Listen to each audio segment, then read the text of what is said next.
The Hog Sty is brought to you by TicketClub.com, your one-stop shop for live events nationwide. Whether you're looking for game, theater, or live performance tickets, don't sweat it. TicketClub.com has you covered. So make sure you're going there for all your live entertainment needs, and make sure you're clicking over to them from the banner at the top of thehogsty.com.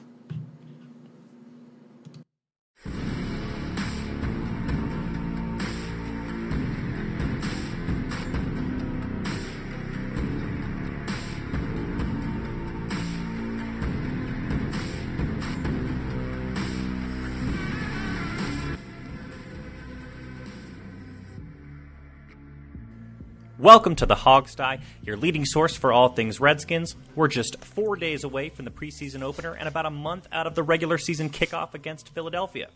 Tonight we have the latest from camp, the skinny on the Redskins' tentative depth chart, a quick Cleveland preview, and more position group breakdowns. So jam-packed show tonight.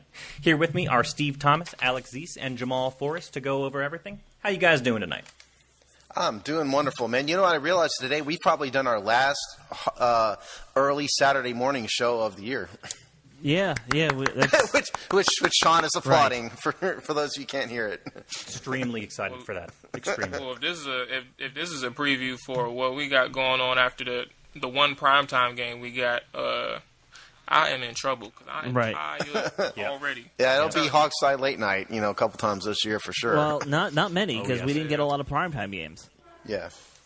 Yeah, I think we got one or two, but I'm thankful. We got that Thursday night game. That'll be a real drag. I mean, you guys out there haven't lived until you've recorded in your garage at 1 o'clock in the morning. You know? Right. Your wife is yelling at you, shut up. That's why I went in the garage. Yeah. Well, I live in a townhome. I don't have a garage, and I'm not going in the basement to do this. For a minute, I thought I was going to have to go outside because the garage is underneath the kids' room. Kids don't care. We'll have to get serious about this Redskins studio thing we always talk about. It's this Hog Sty studio thing. I think we might actually need to invest, guys. Don't burst the bubble. We have a Hog Sty studio. We have them. We're just not in them right now. Thank you.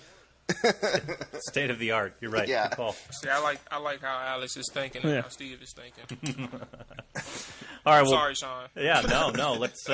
Let's continue to make people think we're super professional and jump right on into it. So, Jamal, you were down at camp, man. Tell us about take us through the sights. By the way, 4 days. And, you're a madman.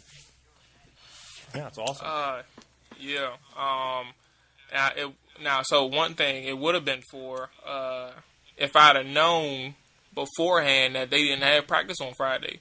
I ran into a couple people out there who literally did the same thing that I did. They booked for Thursday and into the weekend, and they's like, man, we didn't schedule interviews and stuff and such with these people, and they didn't got practice on Friday. So it was either way, it was cool. It was fine. I got a day off. I just got to spend with myself Friday. I'm still in school anyway, so. But I'm not going to bore you with that. I did some homework. It's probably my fault, honestly, Jamal, because I was the one that submitted the applications, and I knew that. I just didn't tell you. So it's really more my fault than anything else. Well, I mean, I seen the schedule too, so don't look. Trust me, you keep trying to take the blame for things. Don't worry about it, Steve. Things are fine. But no, I just overlooked it. Yeah. That's probably all it is. But anyway, I can think of worse places to hang out for a day than Richmond too. Yeah, exactly. Mama J's and Z's and Q's right in the area. I made sure to have a good time. So exactly. I can't wait to get down there and try these places once I finally get down to training camp myself. You're just going to go to Taco Bell. That's all you're going to do. We know that. You really are. That's probably true. That's probably is right. I probably would go to Taco Bell over a barbecue place. You're exactly right. And it's easier to heat up in the microwave. Things that Maybe we could twist Steve's arm into going to a Wawa because I think there's a Wawa right next to camp too. And what is that? Your gas station that we're telling you about? Yeah. Why would I want to go to a gas station over Taco Bell?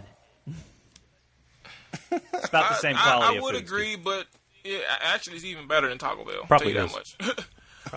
So let's get to this training camp thing, majig.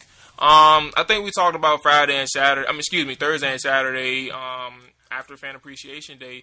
But just for those, who didn't have a chance to listen to it, Thursday you didn't. I really didn't see much. But just the overview, the output, the fan output. I'll start from there. It was pretty impressive throughout all the 3 practices that I went to. Awesome. You would have thought Well, Thursday it was kind of light compared to the next 2 days and Saturday and Sunday. But you would have thought after Saturday's crowd, which was easily, I'm not like I said Saturday. I'm not good with numbers, but if I had to guess, it approached the thousands. Well, it had to have been over the be thousands because on a bad weekend they usually get 3,000. I know that. Yeah. Oh, really? Oh, well, excuse me. I told you I'm not bad. I just seen a whole bunch of red. And I seen, it's crazy. Out of all the red I seen, I still saw like 2 or 3 Dallas fans and an Eagles fan, which was incredible. Weird. I don't understand why they do it to themselves every single year, and then they show up on the biggest fan day to try and do. They have a hole in their heart. And, they're just being pests. That's all it is. The people of Philadelphia are rude, ugly people, as are the people in Dallas. I don't mind it when you see, like, a person show up in, like, a Titans jersey or something. It's like, you're just a football fan. This is probably the closest training camp you wanted to come. Yeah, I can respect that. I mean, That's I can fine. respect that. But if you're a Dallas fan, no. Nope. You're just doing it to be a pest. Yeah, like you go there for the reaction. Like that's what you live for. And these people got exactly that on Saturday. And it's kind of crazy because I'm sitting here paying attention to the actual stuff on the field, and you hear the boozing behind you, and you see the players looking over there like, is our fans booing us? But no, like because they don't know what's going on, so they're just sitting there trying like, what are y'all booing? And then they don't understand. Like, it's fans in here, it's Dallas fans in here that's walking through the crowds, and they're not quietly doing it. And the fans are letting them have it. They're not quietly. Well, I didn't hear them making noises, but I'm pretty sure they were talking. That's what I mean. Probably with their hand gestures. Yeah, exactly. So it's kind of crazy, but the fan output was incredible. The environment is always nice. Like for me, I am a person who gets amped up off music, and the DJ did not let me down for a 3rd year in a row, and I cannot be more satisfied with the DJ that he got my morning off right. They played some Rolling Stones that you love. Absolutely not. When I was down there, they were playing weirdly enough a lot of Michael Jackson and David Bowie, which was I found surprising the weekend I was there. Yeah, I would call that surprising too, because it's been a lot of hip hop. That's what I would expect.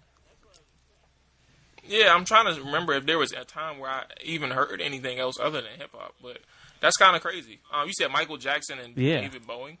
Do you even know who David Bowie is, Jamal? I heard the name. I just don't know what he does. Like, is he rock? Well, he's dead now. He was a classic rock guy.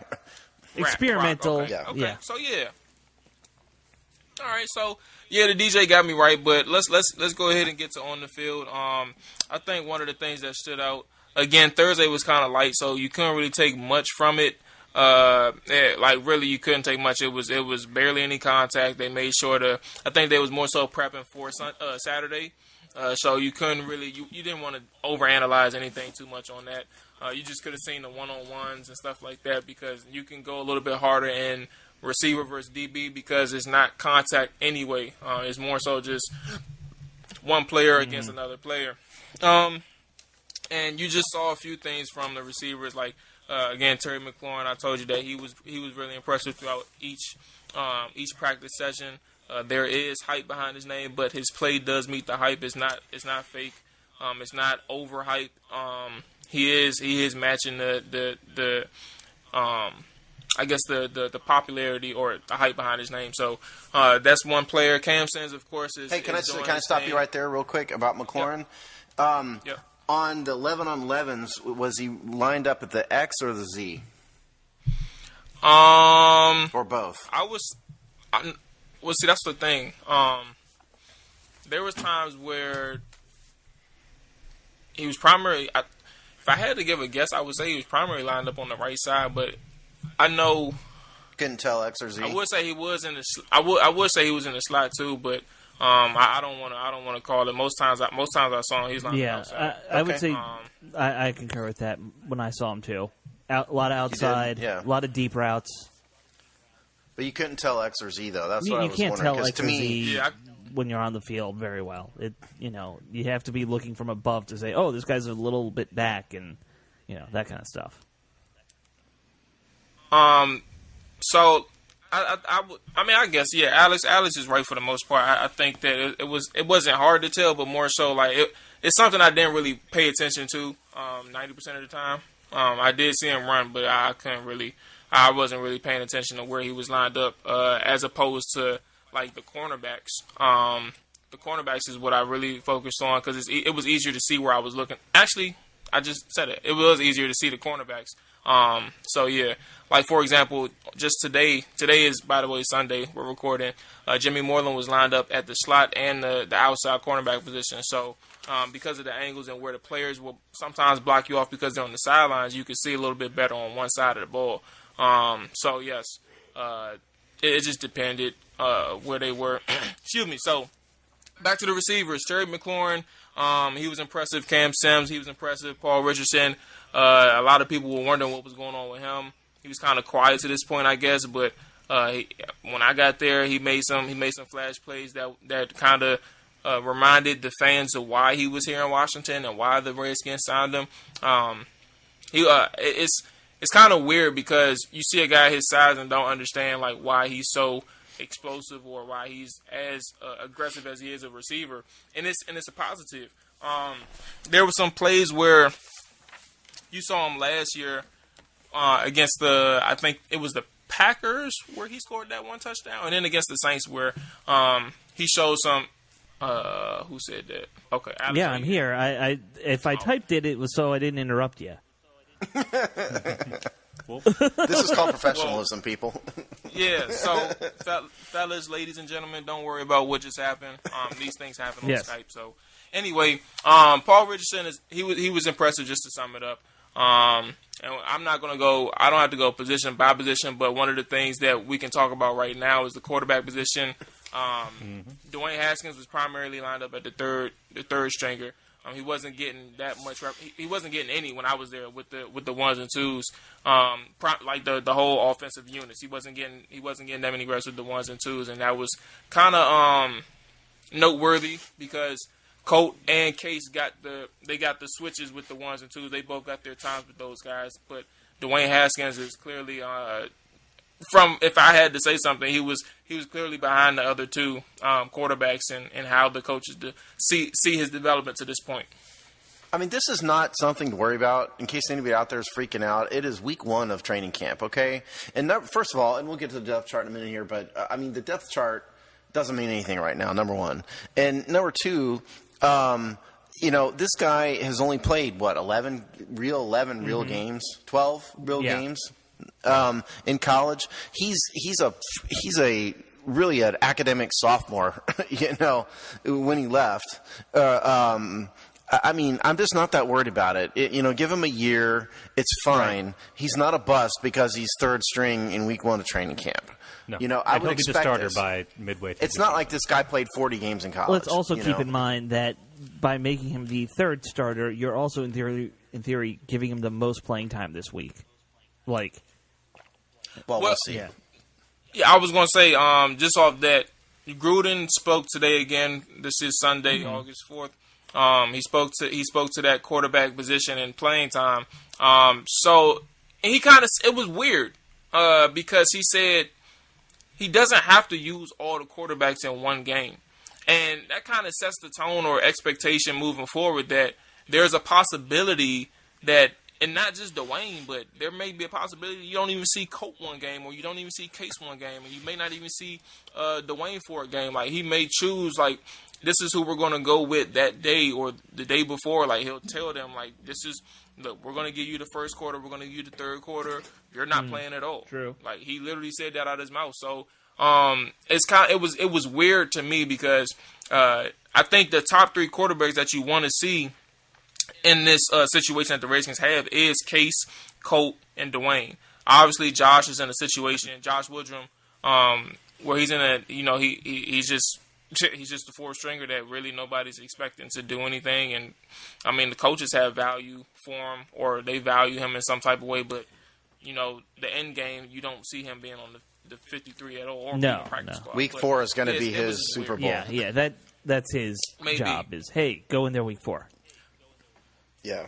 Yeah, so it was just weird because just to speak on Alex's point that Jay Gruden saying that there may be times where we don't even know who's going to be playing that week in the preseason game, and I don't know if that's like the best way to analyze or assess the quarterbacks given the situation that you're facing. Well, also remember, I mean, he's also intentionally being vague. He doesn't have to tell us the truth.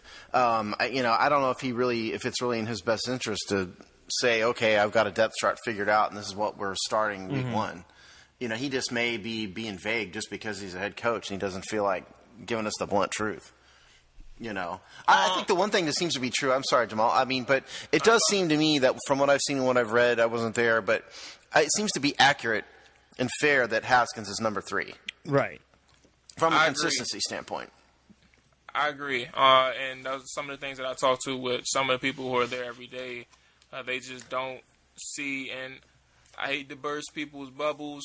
There's a lot of people who feel like because Case and Keenum aren't, I said Case and Keenum. Case and Colt aren't anything special, then Dwayne should just go in anyway.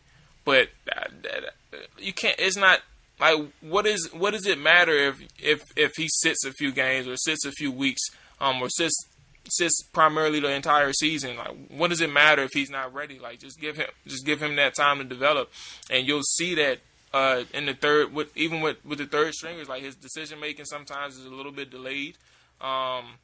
He forces a few passes that you don't really expect from a veteran. And there's some times where he had some poor, like I said, poor decisions, poor throws.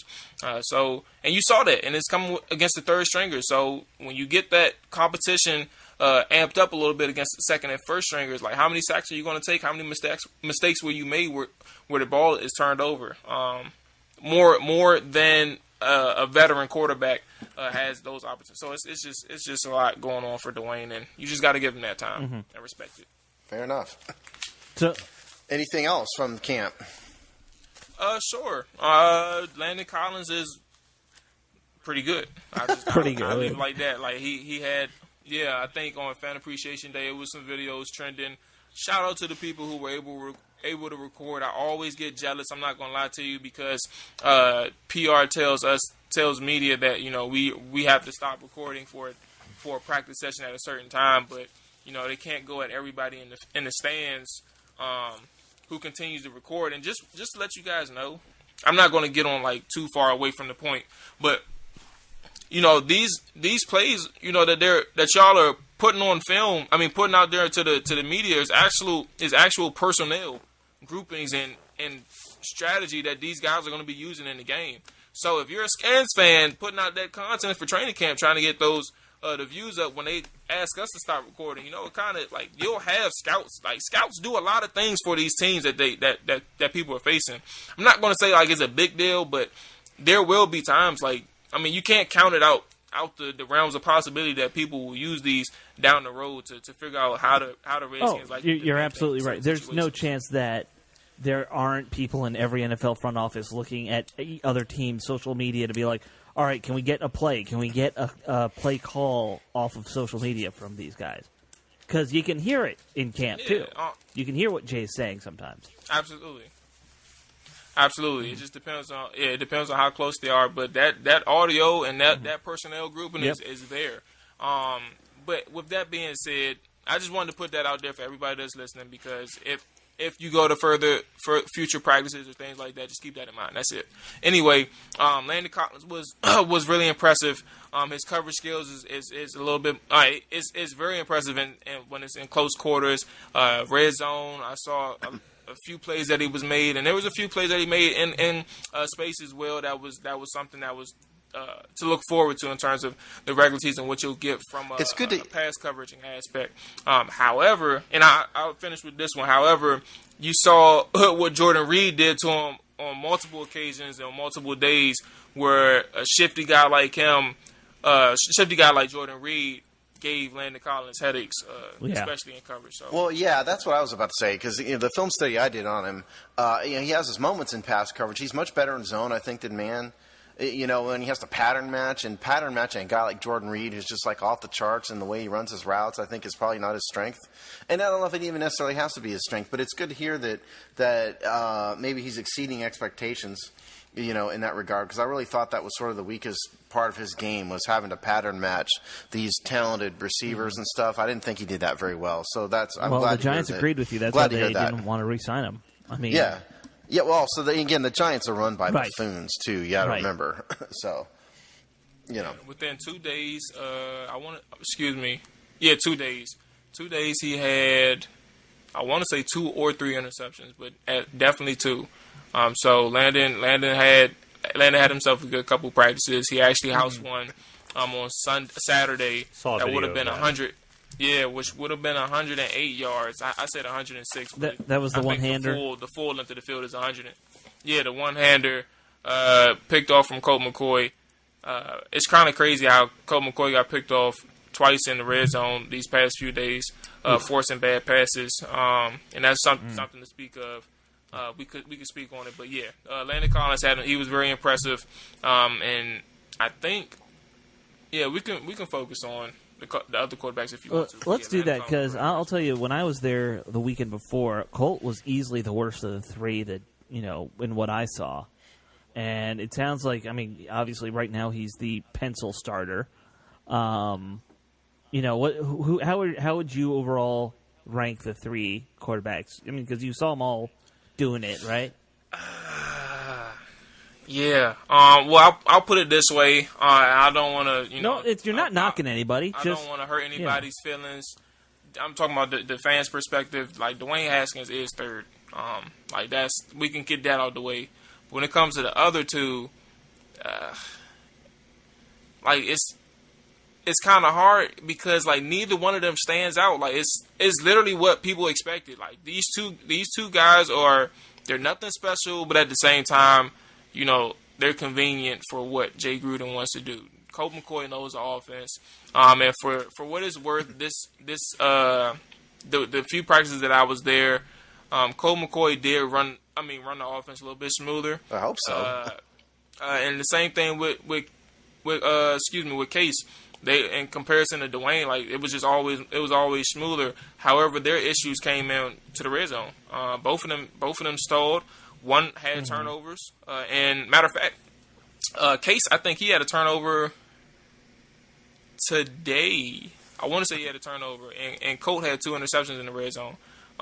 So it just shows you that yes, they can move the ball. However, move the ball more efficiently. However, when they get inside the red zone and decisions have to be made a little bit quicker than usual, they are struggling in that aspect. I can't tell you coaching-wise what it is that needs to be done because only they're going over that, they're viewing that. However, the offense just got stagnant in the red zone. And again, the offensive line is an issue because they have not been able to run the ball since I was there. There's been a few random bursts from running backs. Byron Marshall looks good, by the way. And Darius Geis, I'm sorry, but that's about it. They still struggle. They're struggling to run the football. Yeah. All right. Ouch. That's scary. That's scary to think. That was supposed to be our fallback plan. Actually, I think that was plan A. I don't think we have a plan B. Yeah. Yeah, actually, Well absolutely. put. And I think it's hard because of, so much going on the offensive line. And we obviously know what's going on at left tackle, but Or rather, we don't. It's and at the same time, look who we're going up against. The front 7 for the Redskins is really good. So am I being too critical of the offensive line, or is it more so that they really are struggling, and it just happens to be that the Redskins defensive line and defensive front is really good as well? Well, remember though, people, that the offense always takes a little bit longer than the defense because the offense is much more of a precision thing. And the offensive line has to gel. The quarterbacks have to get used to the receivers. It's all these passing offenses. The Jays is timing offense, to a certain extent, and so the defense is a little bit easier to gel earlier, and so it's not that surprising. And this kind of happens every year. Now, Jamal's point about, these quarterbacks. Look, they are what they are, right? We know what Colt McCoy is. He's a dude who knows offense. He's got a noodle arm. Nice guy, always gets hurt. Case Keenum, probably better arm. Brand new, still learning the offense. It's not an easy offense to learn. I mean, it's not surprising to me that we are where we are at this point. We haven't even. I guess we finished week 1 now, right? Yeah. And so we're headed into week 2 of training camp. Yeah. So just give it time, and I think it'll get better. Well, and I mean, you do bring up a good point, Jamal. It is hard to say. Well, is it really this bad, or is the other side this good? And you can say. I mean, technically, you can say that. Are the corners really playing up? Is Jimmy Moreland really this great? Or is it that he's got Colt McCoy on the other side, so that that's a lot of interceptions he can make, Yeah, I do agree. So two things. First thing with Jimmy Moreland and I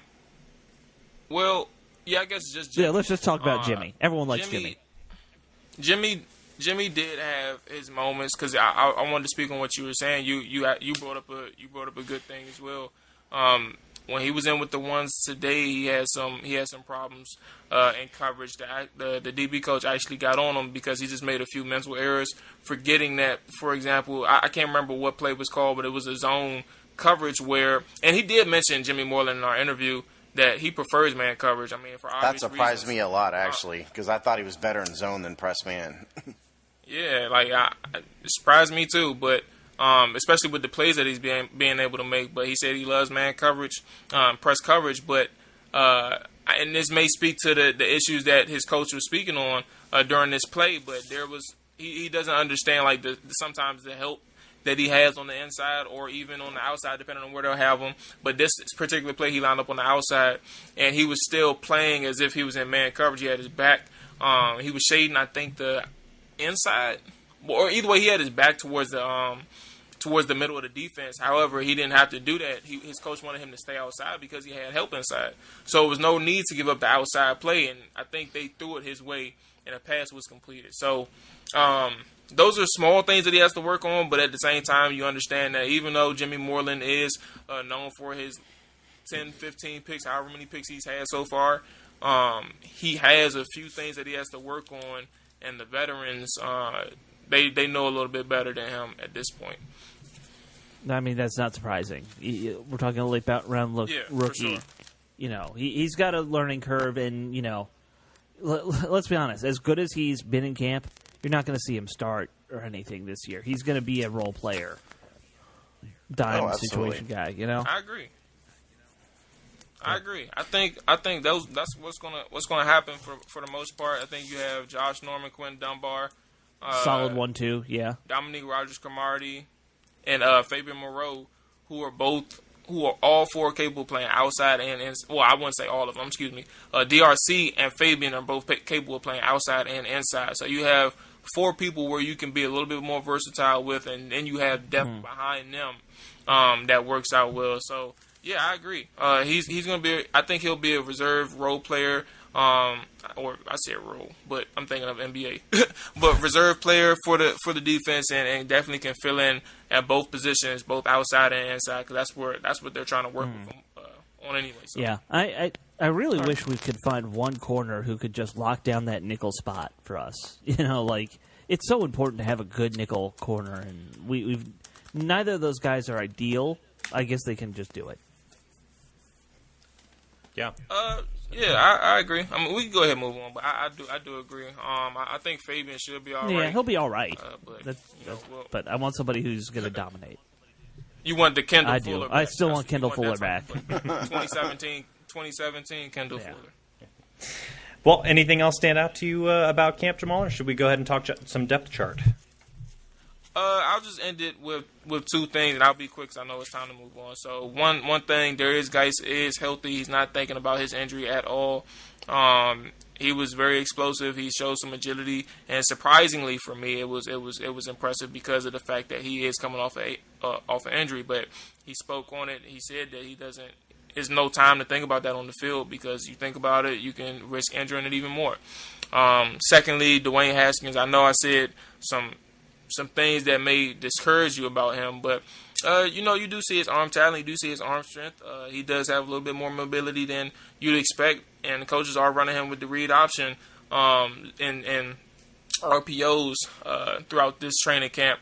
That kind of gives you the impression that they're going to use him more to create a little bit. If he was to play, they're going to use him a little bit more as a threat, as a runner as well, to create some more offense and some more playmaking opportunities. So it's not all bad with Dwayne Haskins. I don't want to put that assumption out there, but he has a ways to go. But he has some talent that's very obvious. Yeah. Well said. All right. Well, I'm glad you brought up Geis. Maybe that's the perfect segue. We can start with running backs on the depth chart because we've kind of already talked about the quarterbacks. Makes total sense. Everything that Jamal said jives with the depth chart in that in the way it's ordered with McCoy and then Keenum and then Haskins. So running backs kind of obvious too. But Steve, you've got it in front of you, right? Yeah, I have in front of me. Adrian Peterson is listed as running back 1. Darius Guy's second string. Chris Thompson also listed at second string, but we know he's the third down back. Samaje Perine, Byron Marshall, third string, and then Craig Reynolds, Sean Wilson. And you have to think that Adrian Peterson is listed as a starter out of respect for Adrian Peterson, probably more than anything else. You wouldn't want to put a guy like that as running back 2 and insult him, I think. So, I think no question has been answered. We'll have to see when we get to the regular season how the carries are split up.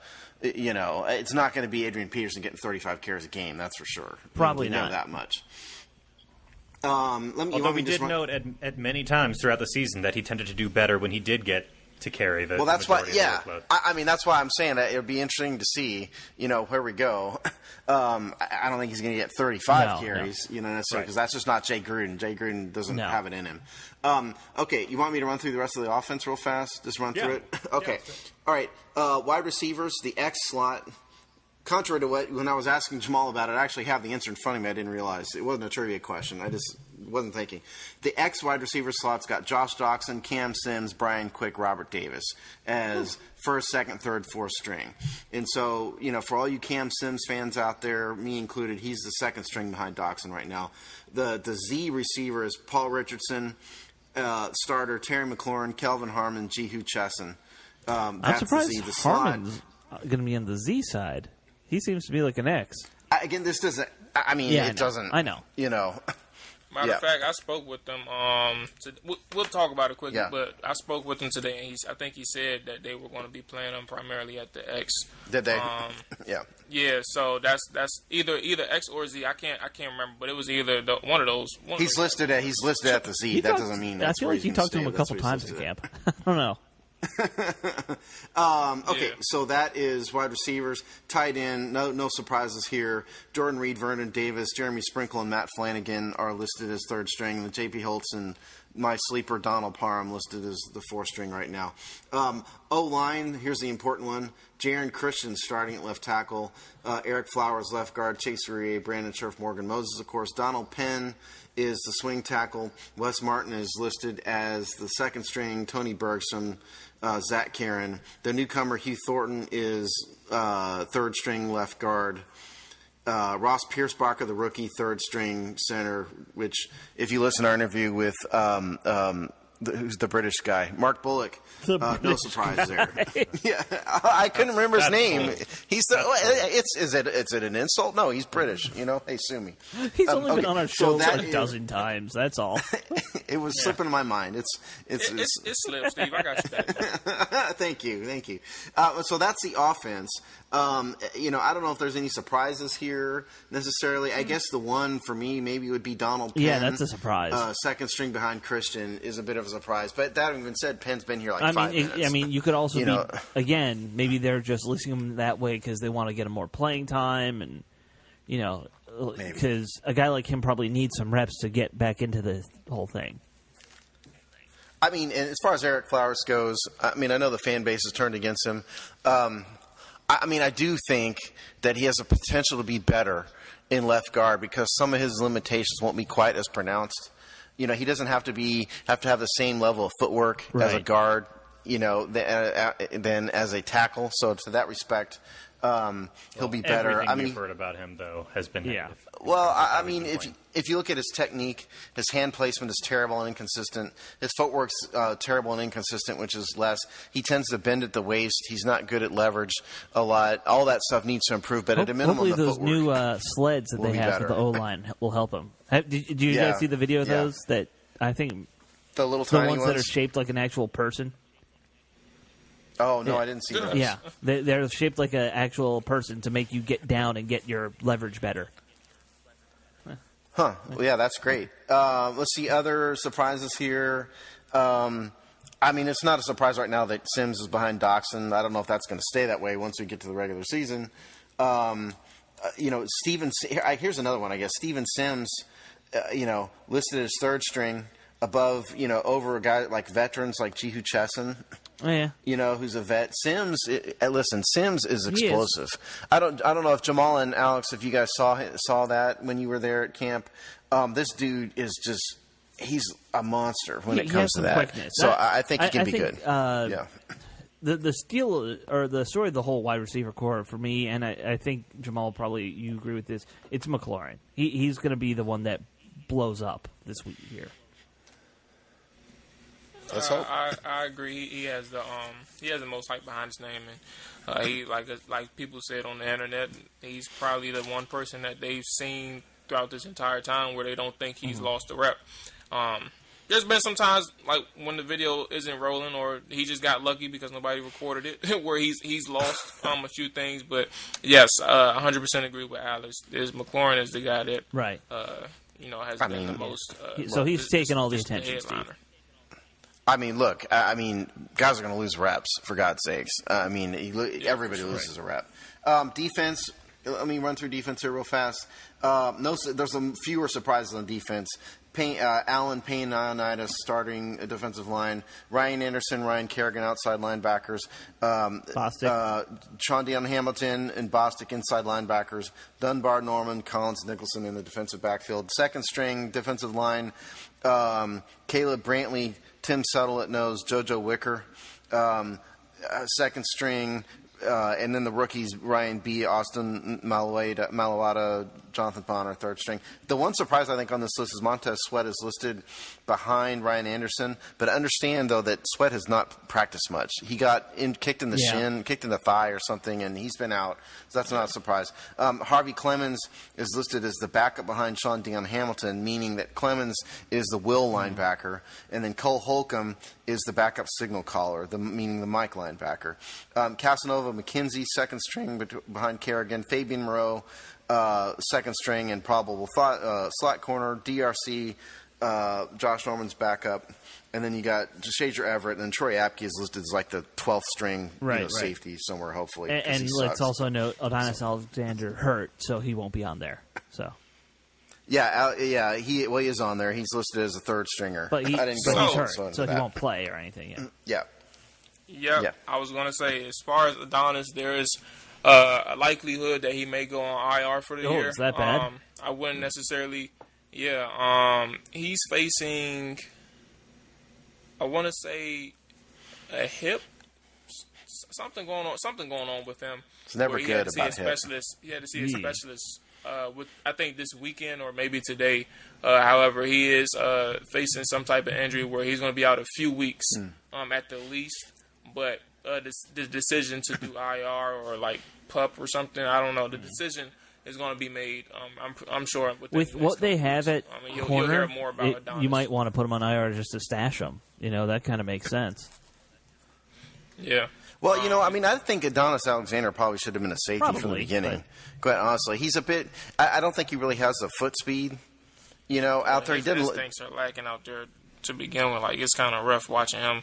Watching him play. Now, I didn't see him when I was out there, obviously, but I've seen him before, and it's kind of rough. Yeah, that's what I mean. Maybe give him a shot at like free safety or strong safety or something. And to wrap it up here real quick, we're going to talk about special teams later.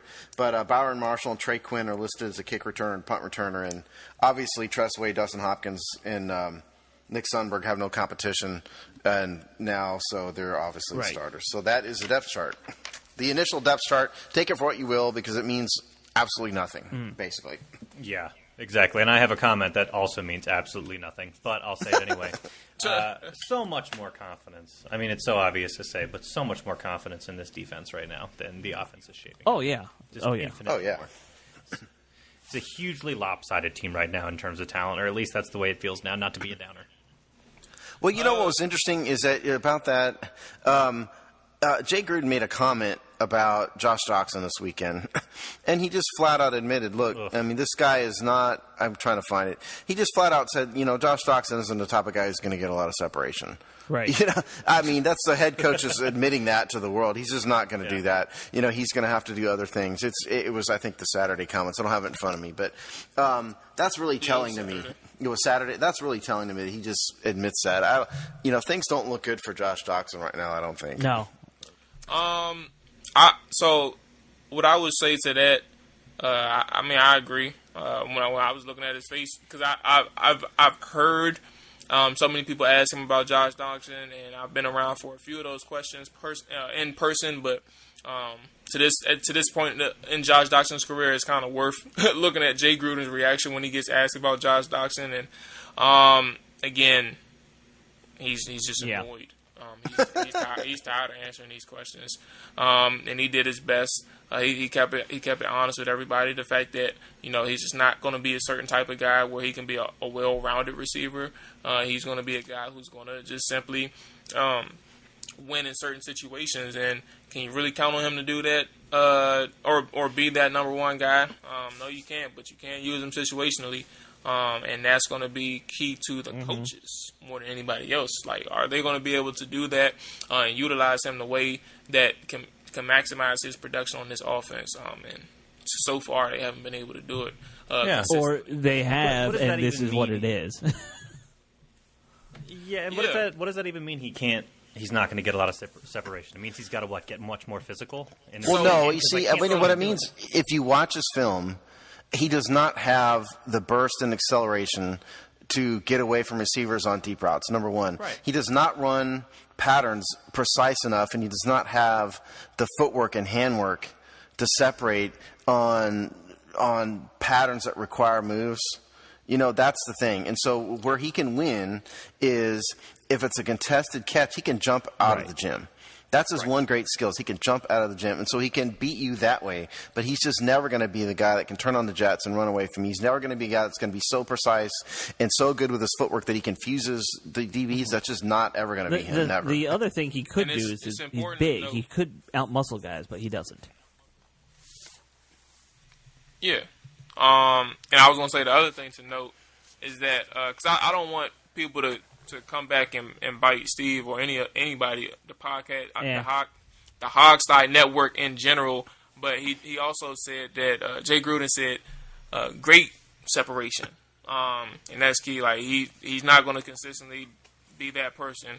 So there'll be some times where you see Josh Doctson separate because he had that one good rep, and reps are key to this thing. So don't think that.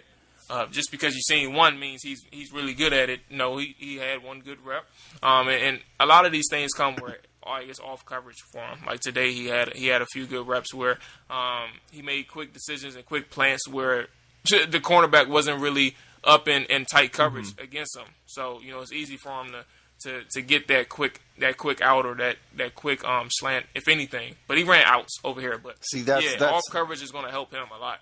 That's Jamual once again trying to save me from my mouth. Someone's got to do it. Yeah, but look, it's Steve is spot on. It's just off the strength that Jay did mention just a certain level of separation, and he's just not there, and he won't. Yeah. He likely won't ever get there. It's just not him. It's just not his skill set. Yeah, I don't see much possibility for him out-muscling people either. So like you said, Steve, it's all about, I guess, jumping and getting the contested balls. And back to what you said, though, Sean, yes, I completely agree that the defense is going to be that piece that keeps this team together, and it's going to be key for those guys because, like Steve said, the offense is going to take some time to get together. Hopefully it doesn't take too long because for Jay Gruden's sake, he wants to be here after this year, and they need to get together on both sides of the ball and produce some points and produce some stops and key stops for wins. And listen, let's not understate this because we kind of glossed over it because we're all tired of talking about Trent Williams, and we're not going to get into that really in this show because we beat it to death. But the idea of having Jaron Christian and Eric Flowers as the left side of your offensive line when you're about to face the likes of DeMarcus Lawrence and Fletcher Cox and who's the guy with the Bears, Khalil Mack, with the Bears. I mean, that's no bueno. That is not a good thing, and steps have got to be taken, to get better. It'd be a disaster, right now. I think if we saw that. So that's if you wanted to watch any one thing in particular that has to improve over the course of the preseason, I think it's that left side of the offensive line. Otherwise, it's just not going to go well. Yeah, well said. Any other lingering thoughts about this depth chart? I mean, there's not a whole lot you can extrapolate at this point, but if not, we can move on and talk a little bit of Cleveland. All right. Okay. Cleveland. Let's do it. Cleveland Browns. We have a Cleveland Browns game. Yes, we do. This, by the way, I think I can't remember if I said this before, but for the benefit of the audience, we are not going to go to 2 shows a week until the regular season starts because it's a tremendous waste of our time to do a preview of preseason games. The game that the team doesn't care about. If the team doesn't care about it, we're not going to care about it. So, I mean, the extent of this preview to me is the game is 7:30 Thursday. It is in Cleveland. It will not be on network television. It will be on NBC Sports Washington. And if you do subscribe to NFL Game Pass, you can get it live there too. But beyond that, I don't, to me, in week 1, if Jay Gruden holds to form, we're going to see the starters, some of the starters for maybe one series at most. Mm-hmm. And then it'll quickly proceed on to guys that many of you have never heard of. So I don't know what else to say about Cleveland. I don't think there is much to say. I mean, you kind of would want to see Cleveland's offense because they have a lot of talent, but they're not going to play them more than maybe 10 plays. So, you're not going to see Odell for very much, if at all. Yeah. Yeah. I think it's kind of interesting. I mean, we won about the same amount of games as Cleveland did last year. I don't think the two teams are that far off in terms of total talent. Trajectory not feels very necessarily how different. this game. Yeah, they had 37,000 people show up at their fan appreciation day this weekend, though. No way. 37,000. We had maybe 10,000. I'm guessing. Who cares? Am I the only one that gets more and more annoyed with Baker Mayfield every time I see him? I mean, this dude is like biting beer cans. Well, at a hockey game or he's definitely a bro dog. I just don't like I that. generally dislike. I really bro hate dogs, that. so, I can't. Yeah, I'm with you. Yeah, me too. I just can't stand. I can't stand that nonsense. Now, okay, well said. I'm cool with the Baker, man. You know what I'm saying? I like his persona and things like that. So, as long as he keeps winning. I just don't like the fact that he's so sensitive online. Like, you can't even say Baker Mayfield forehead is bigger than that or larger than the average male without him getting sensitive and blocking. Well, that's kind of part of it. If you're going to be such an obnoxious jerk, in your persona, or at least so out there, you can't be that sensitive because he is very sensitive, and that's another thing that annoys me. Cam Newton, who's very thin-skinned. Cam Newton annoys me a lot less than the than only Baker. thing, like he's a person that he comes off as that in person, in reactions or interactions in person. But Baker, you can see it through TV, you can see it through how he plays in the field, and then you can see it on social media. I'm like, bro, like you don't have to do all that, man.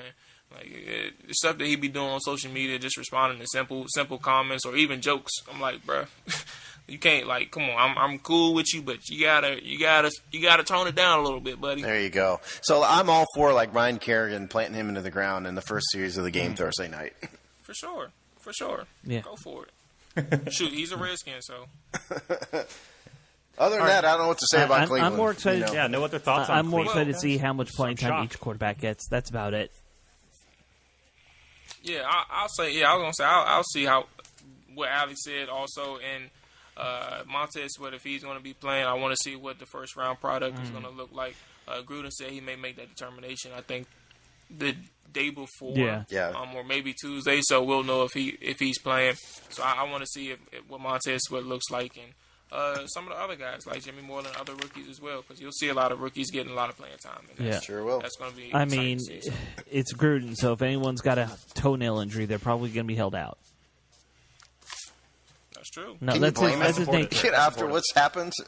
Well, I mean, can you blame him? We lost Darius Geis in the first game on carry number 5. I mean, I don't blame him. Man, he's skittish. players got to play. I put it that way. That's all I say. You can't hold them back forever. But if you want to hold them to the regular season, I understand. Just got to live with the consequences. They may be a little bit soft for the first couple weeks. And that's also Gruden's history. Yeah, right, exactly. Yeah. All right, cool. Well, let's move on then. Let's talk a little special teams, another position group breakdown. Yep.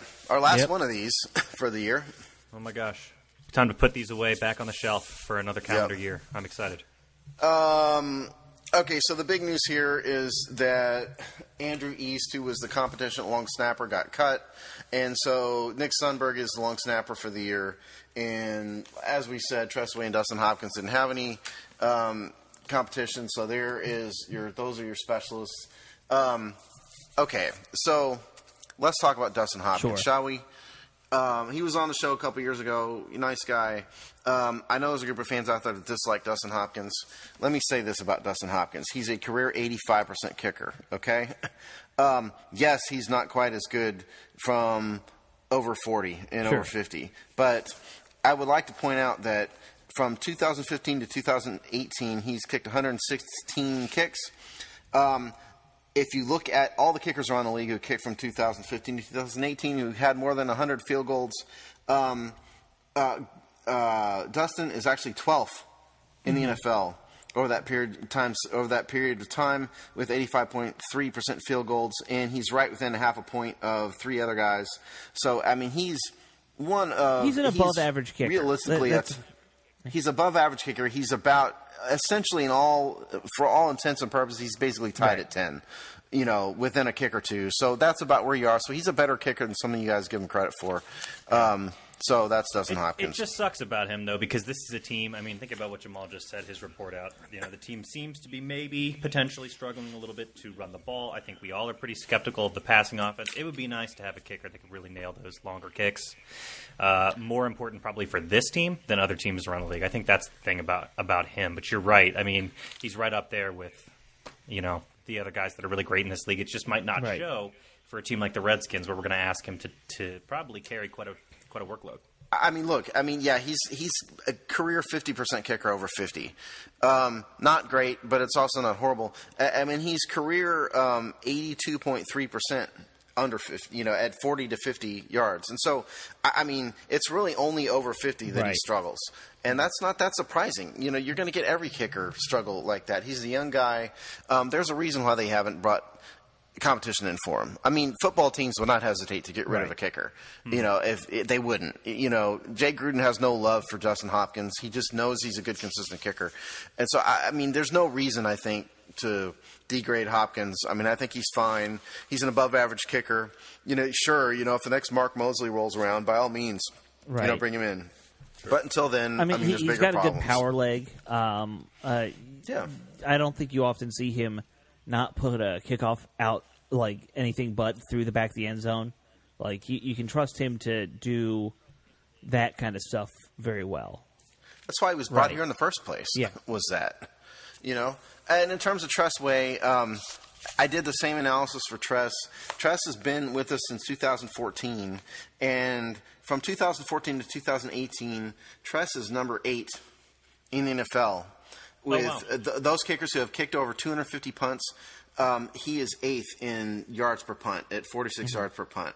Some of the guys you might expect are above him. Shane Leckler, or is above him. Marquette King, who's got a really strong arm. Leg. But, I mean, he's 8th, so he's a top 10 punter. Sorry, leg. He may have a strong arm, too. Tress does, because I think he's got a perfect QBR.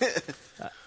Yeah, that's right. So, I mean, Tress is a top 10 punter, and that's another reason why he doesn't have competition either. So, is he the best punter? I would actually disagree and say last year he was the best punter. He set 2. I mean, statistically, he wasn't. In terms of that lame yardage thing, yes, but in terms of not one touchback, and he led the league in yards inside the 20 or kicks inside the 20. And by the way, great. The not one touchback thing's never been done in the NFL. Like. That's something that no one's done. He had a Hall of Fame level year for 1 year. I thought he should have been an All-Pro punter last year. They gave I think they gave it to that Seattle guy. They did. So that was kind of if there was one person to be frustrated for, that was probably the one guy. And it's kind of sad that I felt that way about a Redskins player and it happened to be a punter. Right. That's how our season went. But Tressway had a good year, and definitely should have been at least acknowledged by that on a national level. At least a Pro Bowler, for God's sakes. Yeah, exactly. And it's just one thing about Dustin Hopkins. For what it's worth, I actually agree with Sean. That is something where you will hope that you had, like, for example, the confidence level that you have, like the whole NFL fan base has, and a person like Justin Tucker, when he's cooking anything 45 yards and out, the confidence level, even if he does miss it, you have that confidence level because you know he can just nail it. You would just want that for a guy who's as accurate as he is within a certain level of the field goal post. For Dustin Hopkins, and he's just not that too far out. And those are the only issues I have with him. Is more so you can't really trust him past a certain distance, and I guess you take what he gives you and you live with it, and that's the same thing Jay Gruden does. Okay, and so under 50 yards on his career, Hopkins is 91.8%. Yep. Under 50 yards. Yeah, that's really good. That's under 50. He's never missed one under 30. He's missed 2 under 40 and 6 from 40 to 49. So I mean, he's very consistent. And one under thing you have to 50 say, yards. given that the makeup of this team is going to be defense and probably trying to run the ball, you need to make a lot of field goals to win if you're going to do that. Yeah, and he does. Those are going to be the 17-14 games that you need to win. Yeah. Yeah, So we have a lot of red zone troubles on this team. We've had for years, and it sounds like Colt's still throwing picks. Yeah. Right. And by the way, door. Tressway still has that board game, the Right. trivia game. So if you ever want a trivia game, he was plugging the I think trivia I left game on my our show. copy at the summer And so, house. I didn't know you had it. Oh, okay. It was called. What's Your Bid? What's it called? Yeah. What's Your Bid? Yeah. So if you want a good trivia game, Somewhere else. well, because I remember we asked him, "Hey, send us a game. We'll buy it," and it didn't come in time. So Wish I had a summer house. You want to borrow mine? I know he's. Yeah, got great board games. I'll borrow it. We can't all live like first world countries Yes. like Alex does. Okay, so kick and punt returns. To get to this, now the depth chart who for the hell this is first. going to return kicks? Well, okay. The depth chart right now is Byron Marshall, kick return. Byron Marshall, Sean Wilson, who, if you're wondering who the hell is Sean Wilson, backup running back signed a few days ago. Greg Stroman, who sucked at it and was terrible last year. Jimmy Moreland and Steven Sims. That's your kick return depth chart. Your punt returners, Trey Quinn, Sean Wilson, Greg Stroman, Jimmy Moreland, Steven Sims. So the same backups. Jay really likes Trey Quinn at punt return. He has some experience at it in college. I would just like to, when we're going over this, I would like to give you a picture of the ineptitude of the Redskins at punt return. Are we doing last couple of years or? Yeah, I went and pulled it all the way back to 2014. Okay, last year Greg Stroman was the principal punt returner. He only had 8 returns. And the reason why we only had 8 returns was that he caught a million I think of them. over 50. Okay. Yeah, you're right. It only averaged 3.4 yards per return. That was, I believe, 32nd and last. If I recall, it was certainly 30 and under. I don't have the stat in front of me. Yeah. Somehow. So last year, 2017, Jameson Crowder averaged 6.3 yards per attempt, which wasn't 30 and last, but still was Significantly bottom better. 25. Yeah. 2016 was the only year we've been good at it in recent times. Crowder averaged 12.1 yards per return. And I'm just here to tell you, as a guy who tracked the stats every week, that was from an awesome first half of the year, and he dwindled down to regular Jameson Crowder in the second half, and that's why it dipped down to 12. Okay? That year was the year that he won the Baltimore game on a punt return. Well, he had one. Yeah, and he had a long of 85 that year, and that really boosted his stats. Okay, That Giants one, and he didn't even score. Yeah. In 2015, James Crowder again averaged 5.3 yards per return. And back in 2014, then Andre Roberts, remember him? Andre Roberts is Redskin. He averaged 7.4 yards per return. And so at no point in time, except for 8 games back in 2016, have the Redskins averaged even 8 yards per punt return. dating back to 2014. That is the depth of the ineptitude of our punt return game. It's not good, and we have a new special teams coach, and because I love special teams, I actually spent time watching him. I don't think much is going to change. This guy just seems like a normal guy to me. I might be wrong, but yeah. Oh, great. Let's hope. Re-sign Brandon Banks. Brandon Banks is doing pretty well CFL right now, or was. Yeah, I think he was in Saskatchewan last I heard. Nice. Yeah, he's doing. I don't think he would want to come back. He's doing well. I don't even know who the Redskins are anymore. If anybody's wondering about Trey Quinn in college, as a punt returner, he had 6 punt returns for 20 yards. So this is not a guy who has a history of punt returns in college. But also, I'm kind of sick of why are we always using our slot receiver as the punt return guy? Because they don't have anyone else. Our slot receiver is actually important in this offense. Find somebody else. Find a backup running back. Well, they tried Stroman, and all Stroman do is fair catch. Yep. Yeah. Which is important for Jay Gruden, but if you ain't producing nothing outside of that, especially in situations where you have at least 10 yards in front of you and you're still fair catching the ball, ain't nothing you can do. You made a point, Jamal, in your interview with Jimmy Moreland to point out that they had Moreland back there returning punts. And he said something like, was it kickoffs? I mean, I think it's safe to say that they're trying everybody at both of these positions right now. Yep. There's a reason Steven Sims is on the depth chart at all at this. He's a little, tiny, shifty, explosive guy. I think they're hoping, beyond hope, that one of these dudes will step up and do anything. I mean, Sean Wilson must be pretty good at it because he came out of nowhere to jump up the second string at this. So I can't say to know even what Sean Wilson looks like. Haven't watched him at all yet. But let's hope. I mean... Yeah. Kick returns are kind of like field goals in the 40 to 50-yard range. It's really important for a team with a struggling offense to get good field position off of kickoffs, I think. So it just sucks that we don't have somebody that can do it better because that could be pretty key to get us going. If we start back in a hole, that's going to be really tough. Yeah, I didn't even go over kickoffs. Okay, so Danny Johnson was a kickoff returner last year, and understand that Danny Johnson is on PUP, okay?